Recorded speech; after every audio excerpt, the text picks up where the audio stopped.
Sometimes all the chart success and even the backing of the biggest and most influential band in the world isn't enough to create real emotional wealth.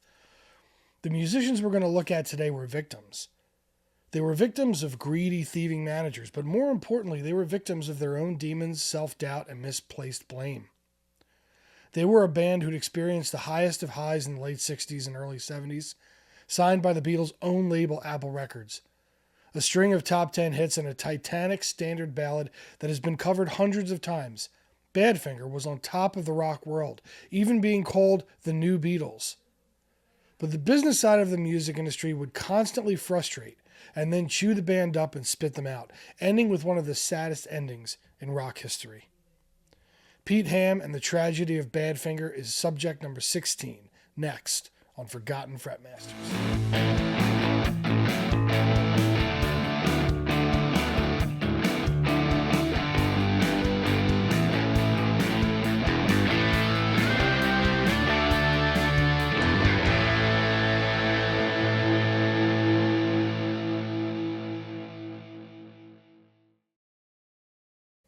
Hello friends, and welcome once again to Forgotten Fretmasters, where we examine guitarists or musicians who, for one reason or another, might not have been as commercially successful as, had the longevity of, or just left us sooner than some of the other guys who often end up on all the top 10 lists.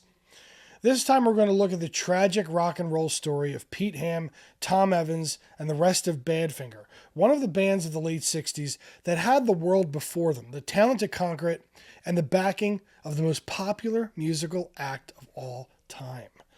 But before we get started, please remember to subscribe to the channel, and obviously like this video to let the YouTube algorithm know that you think other guitar history fans would like to see it.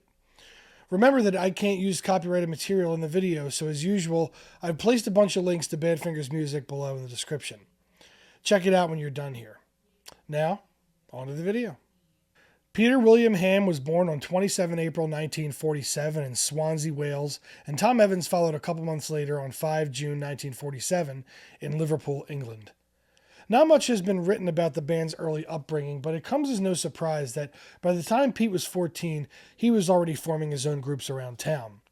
The first of these efforts was called the Panthers, and the band would knock around as your typical young sock hop and bar band, changing the name a few times before settling on the Ivies in 1964, after a street in Swansea called Ivy Place.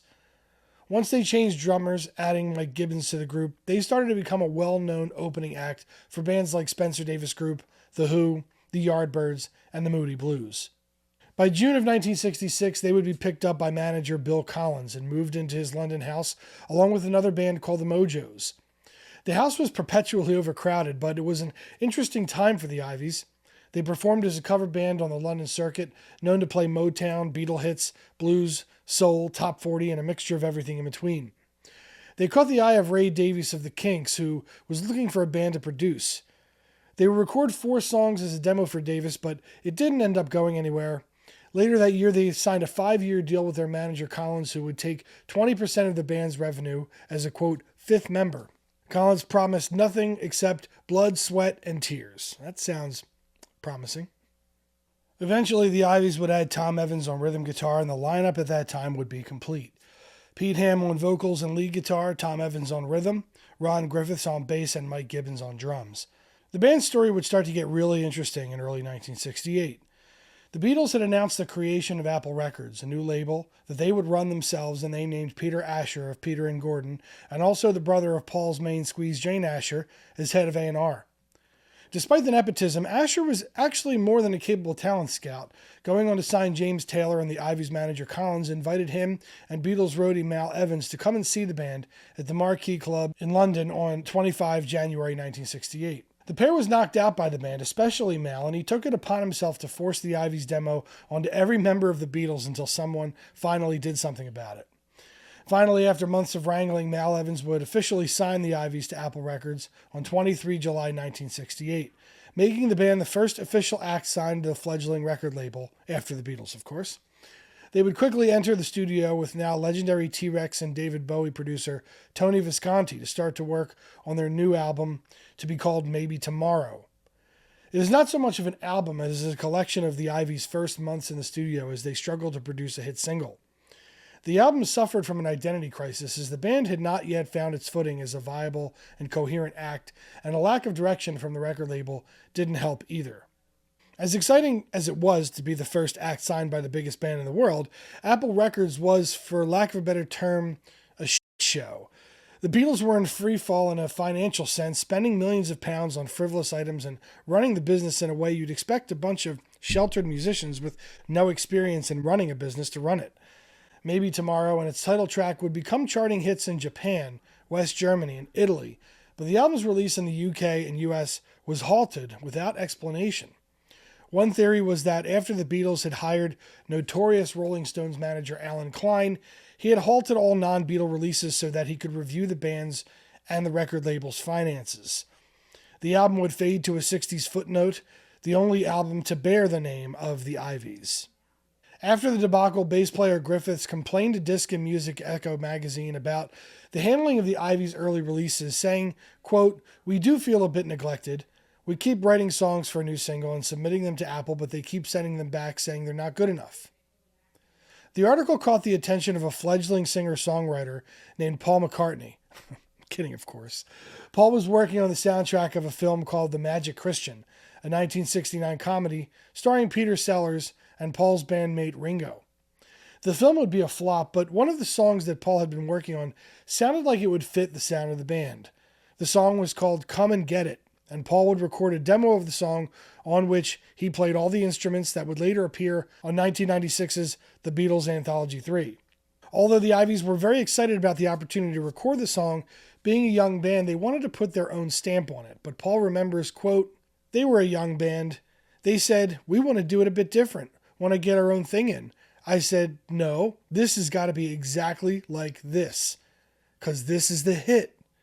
In the end, they went with McCartney's recommendation, and the two versions are nearly identical. It's actually kind of hilarious. But with the pending release of the single, the band decided it was time for a name change. There are a few stories about where the name came from. Each Beatle apparently had entered their own idea for a name, with John suggesting the predictable The Glass Onion, and Paul suggesting simply Home. But it was the Beatles' road manager Neil Aspinall who suggested Badfinger after the working title of the Beatles' classic With a Little Help from My Friends, which had originally been called Badfinger Boogie, due to John having an injured finger during the recording. The band liked the sound of it and adopted the name. Later, George Harrison remembered that he thought it up from a mashup of a stripper's name that they had known from their early days in Hamburg, Helga Fabdinger. But with his dry humor, I wouldn't be surprised if he was just trolling. Right before the release of Come and Get It, the newly christened Badfinger would experience a moment that mirrored their mentor's issues with their first drummer, Pete Best. Outspoken bass player Ron Griffiths was unceremoniously dropped from the lineup. The tension stemmed from Griffiths' marriage and children, and with the other band members still firmly focused on nothing but the band, arguments about Griffiths' loyalty abounded. Griffiths said later, quote, "Tommy created the bad blood. He'd convinced the others that I was not one of the boys anymore." Interestingly, as the band began to look for a bass player, they instead settled on rhythm guitarist Joey Molland, meaning that Tom Evans had to slide over to bass. Also mirroring the slide that Paul McCartney had to make with the exit of Stu Sutcliffe. The parallels of these two bands in those early days are really weird and staggering. It was also around this time that Pete would receive a very special gift. George Harrison gave Pete his 1964 Gibson Sg that he had used extensively on recordings going back as far as the Beatles recordings from 1965. It was used in the promos for Paperback Writer and Rain, and again during the promo for Lady Madonna. Harrison was known to gift guitars for little reason other than he felt that sometimes the axe would fit a different player. His friend Eric Clapton was the same way, having gifted Harrison the translucent red Les Paul Standard not long before George gave Ham the SG. Pete would end up using the guitar as his main axe for the rest of his career, and there are tons of videos featuring Ham using it. But the band's golden age and Pete Ham's as the unquestioned leader of Badfinger was just around the corner. Come and Get It was finally released by Apple in December of '69, and as Paul had predicted, became a massive worldwide hit, going to number 4 in the UK, number 7 in the US, and selling over 1 million copies worldwide. Badfinger had been introduced to the world. Their first official album under that name would be another mishmash of past recordings, with Apple taking their work from the Magic Christian soundtrack and adding tunes from their unreleased Maybe Tomorrow album to create Magic Christian music. The band was itching to repeat their success with songs of their own, and they would enter the studio with Beatles assistant Mal Evans to start to record a proper album.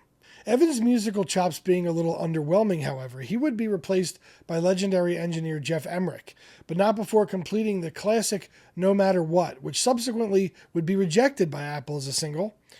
Not sure who the heck was making those decisions over there in those days, but the band would finish the album with Emerick in July of 1970, and later that year, essentially Badfinger's first real album was released as No Dice, and as a remixed version of No Matter What was finally released as a single. It marked Pete Ham's first hit as a UK songwriter, getting to number 5 in the UK and number 8 in the US. The album would spawn another hit, though not for Badfinger. Harry Nilsson had heard the song Without You at a party and asked, "What Beatles song is that?" But after he learned who'd actually written it, he decided to cover the song for his upcoming album, Nilsson Schmilsson, anyway. His version of the song would reach number 1 for weeks in the US and number 5 in the UK. It would go on to be recorded by over 180 artists, including Mariah Carey. Paul McCartney called it, quote, the killer song of all time. Most music reviewers at this time saw Badfinger as the natural progression of the Beatles, and as the band began to break up in 1970, they became the heirs apparent to the throne of the pop superstars. All members of the band had contributed to other Apple Records artist materials, notably much work on George Harrison's massive triple debut, All Things Must Pass, and backing vocals on Ringo's number 1 hit, It Don't Come Easy. Despite the instant success that they enjoyed due to their association with the Beatles, the band was becoming desperate to carve out their own identity in the coming years. Before they could record another album, however, their manager Bill Collins had decided to sell his stake in the group to the businessman Stan Polly, who at the time had been also managing Al Cooper, who was playing in Blood, Sweat, and Tears at the time, and Lou Christie of Lightning Strikes fame. Although his reputation was solid at that time, he pretty much straight up stole from the band and his other acts. A salary agreement was worked out, paying the band pennies in comparison to the money they were making, especially as songwriters. One ledger that was found from almost a year between 1970 and 1971 saw band leader Pete Ham receiving less than $6,000 in pay, while Polly received over $75,000. This would go on for years, but there's more on that later. Badfinger would rent out Clearwell Castle in Gloucestershire to begin work on their next album that would become 1971's Straight Up. Oddly, after hearing the work that the band and Emerick had produced this time, Apple again rejected the songs and called for a new producer who could bring a more polished sound to the work. The band's attempts to distance themselves from the Beatles would be thwarted yet again, as George Harrison himself was dispatched to produce the album. His most notable contribution was his slide guitar work along with Ham's on the future smash hit Day After Day, but George had to leave after only 4 songs to put the concert for Bangladesh together. Members of Badfinger would also feature prominently in Harrison's concert for Bangladesh, with Pete duetting with George on the timeless Beatle hit Here Comes the Sun. After the concert, they reconvened with Todd Rundgren, who would finish the album as producer, and the album would finally be released in December of 1971. It would include 2 top 20 hits, the aforementioned Day After Day, and the second single, Baby Blue, which would reach number 14 in the US and be used to perfection in the finale to the landmark cable television series Breaking Bad. Oddly, Baby Blue wasn't released as a single in the UK because Apple Records was in full freefall and totally mismanaged, adding to Badfinger's frustration at their situation. The band would struggle with their next release, which would become the album Ass, after producer Rundgren quit in a financial dispute. The band's management problems were starting to become more obvious, and Polly's other clients had begun to file suits against him due to the bad deals. Despite this and the band's rising suspicion of him, with Apple falling apart, they had little choice but to re-sign with him, as he had procured a record deal for the band with Warner Brothers Records. This deal promised 2 albums a year from the band, and so they had to re-enter the studio immediately to begin work on their next album, originally titled For Love or Money, but eventually self-titled. Ass would be the band's final release with Apple, but both it and the lead single Apple of My Eye failed to break into the top 100 of the charts. Only 3 months later, their first Warner Brothers album was released. Due to the breakneck pace and lack of preparation, the album was again a flop, and the band began to undergo serious management issues over the next year. Warner had terminated its agreement with Polly over deceptive businesses, a fact that he conveniently neglected to tell the band. This was due over an escrow account that Warner had set up for the band to hold funds for safekeeping. Of course, this money had disappeared, and Polly refused to tell Warner where the money went. Anyway, Badfinger would record another Warner album called Wish You Were Here later in 1974, and this album would actually be well received by critics, but with many fans calling it their best and most complete album. Despite this, due to the situation with Warner, even though it was released, it was not promoted in any way. Money started to become a serious issue, and frictions within the band grew as guitarist Mullen's wife, Kathy, began to take a more active role in the band's management. She was mortified that rock stars of their stature were living in relative poverty. Pete wasn't too thrilled about her involvement, however, and he would quit weeks before a UK tour, but he would eventually be talked into returning. With their situation disintegrating, Stan Polly talked the band into foregoing a US tour to record their third album for Warner to keep the deal and his gravy train going. The band would enter the studio once again to start recording the next album, but when Warner heard the rough mixes of the tapes, they called the band out for rushing the songs that sounded, quote, thrown together in a hurry in an obvious attempt to extract further advances from us. Warner would shut down all promotion and distribution from anything with Badfinger's name on it, effectively pausing their career pending legal action. By March 1975, their salary checks bounced, and their April checks never arrived. Pete Ham's panic became overwhelming as he just bought a house in Surrey and was expecting a child with his girlfriend. The band desperately tried to draft a more local manager to restart their career to generate cash flow, but everyone turned them down due to Polly's restrictive deals with the band and their legal troubles that were just around the corner. Friends reported that almost nightly Ham would pick up the phone to call Polly, but was met with nothing more than a ringing telephone on the other end. On the night of 23 April 1975, Pete received an anonymous phone call telling him that his money was gone. Completely despondent, he and bandmate Tom Evans went to the White Hart pub in Surrey, where Ham downed at least 10 whiskeys to drown his sorrows. Evans drove him home at about 3 o'clock in the morning, and by the sunrise on the next day, Pete was found to have hung himself in his garage, leaving a note that read, quote, Anne, I love you. Blair, I love you. I will not be allowed to love and trust everybody. This is better. Pete.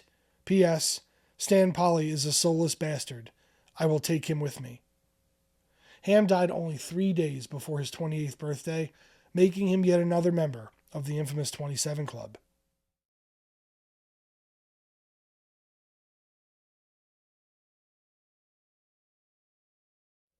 Later that year, Warner Brothers terminated its contracts with Badfinger, and Apple Records deleted its albums with the band due to the legal concerns. It was as if the band was slowly being erased from rock history. Unfortunately, most members of the band would not find financial security even after the legal dispute between Polly and Warner was settled after 4 long years. By 1977, both Mullen and Tom Evans were out of the music business, doing odd jobs to pay the bills. But adding to the confusion, both musicians would eventually go on to attempt a Badfinger reunion, only to split into 2 rival groups with the same name, which only caused further legal problems. Finally, in 1983, Evans had a heated argument with Mullen in which he accused Tom of holding out on the rest of the band, as he was still receiving royalties from the songwriting of Without You. After this phone call, despondent Evans would follow his musical brother Pete Ham into the afterlife by also hanging himself in the garden of his home in Newhall, Surrey.